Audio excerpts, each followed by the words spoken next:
दूसरी शादी। आदि की शादी के लिए उसके मम्मी पापा रिया के घर जाते हैं। अरे कैसे कर दे शादी भाई साहब। आपका बेटा तो अभी कुछ करता ही नहीं है। सुना है आगे पढ़ाई करने के लिए शहर भी जा रहा है। तभी तो भाई साहब हम चाहते हैं कि शहर जाने से पहले इसकी शादी कर दे। और कमाने का क्या है, हर कोई तो पढ़ लिख कर कमाता ही है। हाँ हाँ, और गांव का सबसे बड़ा मकान और समृद्ध परिवार से है आदि। मुझे तो समझ में ही नहीं आता, इतनी जल्दी शादी। रिया भी अभी पढ़ रही है, इतनी अच्छी है वो पढ़ाई लिखाई में, कैसे शादी कर दूं। आप लोग थोड़ा समय दे। आदि के माता पिता घर चले जाते हैं, जहां आदि के पिता कहते हैं, अरे भाग्यवान, मुझे तो समझ ही नहीं आ रहा कि तू क्यों इतनी जल्दी आदि की शादी करवाना चाहती है। पढ़ लिख कर कमाई धमाई करने लायक हो जाए तो फिर कर देना शादी।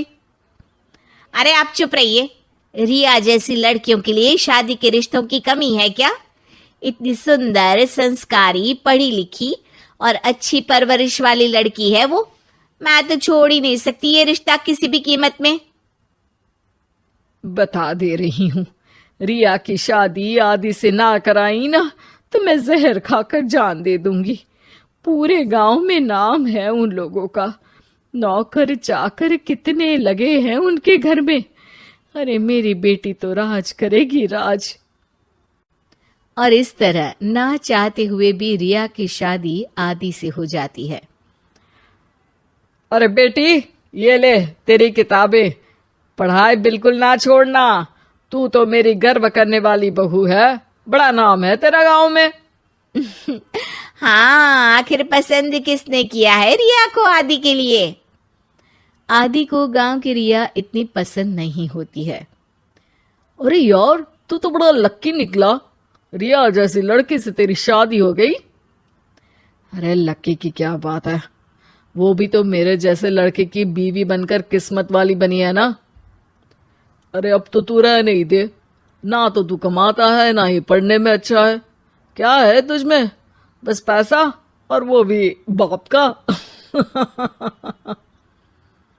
आदि को दोस्तों की बात पर बहुत गुस्सा आता है। पिताजी, मैं शहर जाना चाहता हूँ आगे की पढ़ाई के लिए। अरे बेटा, लेकिन यहाँ की पढ़ाई तो पहले पूरी हो जाए। नहीं नहीं, अब मैं किसी भी हालत में शहर में ही रहकर पढ़ाई करूंगा। रिया को आदि का ये व्यवहार अजीब लगता है कि अचानक नई शादी के बाद आदि ऐसा क्यों बोल रहा है। खैर, आदि पढ़ाई के लिए शहर चला जाता है और रिया गांव में रहकर सास ससुर की सेवा करती और बचे वक्त में पढ़ाई। अरे देखो, दामाद जी तो शहर चले गए, हमारी बेटी बेचारी अकेली रह गई। उसे कुछ दिनों के लिए यहीं बुला लाओ ना। रिया की माँ रिया के ससुराल उसे लेने जाती है कि उसके सास ससुर कहते हैं, अरे नहीं नहीं बहन जी, हमारा मन तो रिया के बिना नहीं लगेगा। हाँ माँ, इनको तो शहर जाना ही था पढ़ाई के लिए, बस थोड़ा पहले चले गए। माँ खाली हाथ वापस आ जाती है।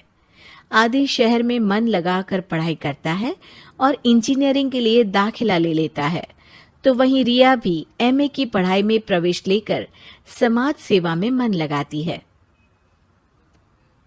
तुझे देखकर लगता है कि मैंने तेरे साथ ठीक नहीं किया बेटी।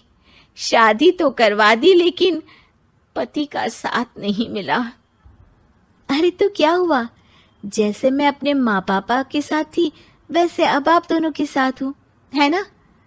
सास खुश हो जाती है। अरे सुनो, बहू आदि लौट रहा है शहर से, वो कल आ जाएगा, तुम लोग तैयारी कर लो। रिया ये सुनकर खुश हो जाती है। वो सोच लेती है कि अब वो कुछ दिनों तक आदि के साथ क्वालिटी टाइम बिताएगी। लेकिन जब आदि घर आता है तो उसके साथ होती है एक शहर की लड़की जो जींस और टॉप में होती है। ये मेरी दोस्त है, मेरे साथ रहेगी। आदि उसे अपने मम्मी पापा से मिलवाता है लेकिन रिया से नहीं।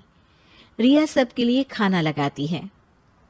अरे ये नौकरानी कितनी सुंदर है, खाना भी अच्छा बनाया है। अरे नहीं नहीं, ये नौकरानी नहीं, मेरी बहू यानी आदि की बीवी है।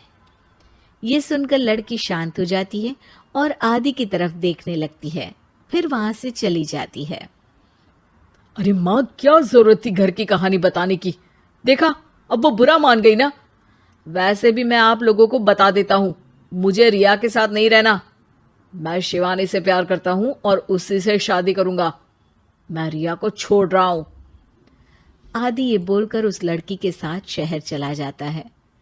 रिया ये सब देखकर रोने लगती है, अपने कमरे में चली जाती है जहां सास ससुर उसके पीछे आते हैं। हमें माफ कर दे बेटा।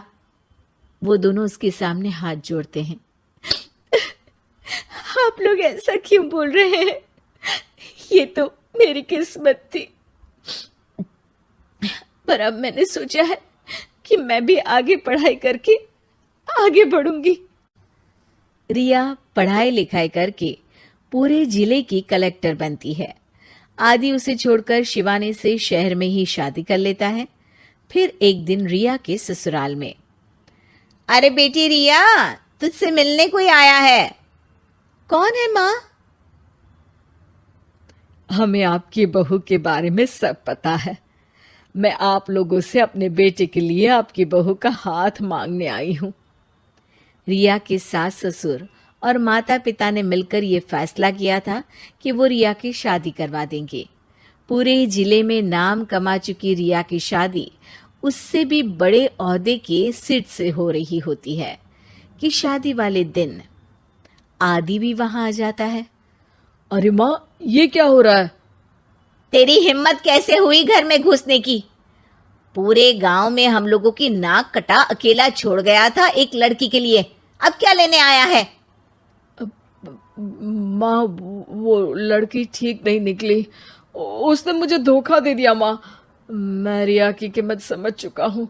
अरे इतने बड़े जिले की कलेक्टर है वो। मैं यहाँ नहीं था, फिर भी उसने आप लोगों का पूरा ध्यान रखा। बहुत लेट हो चुका है बेटा।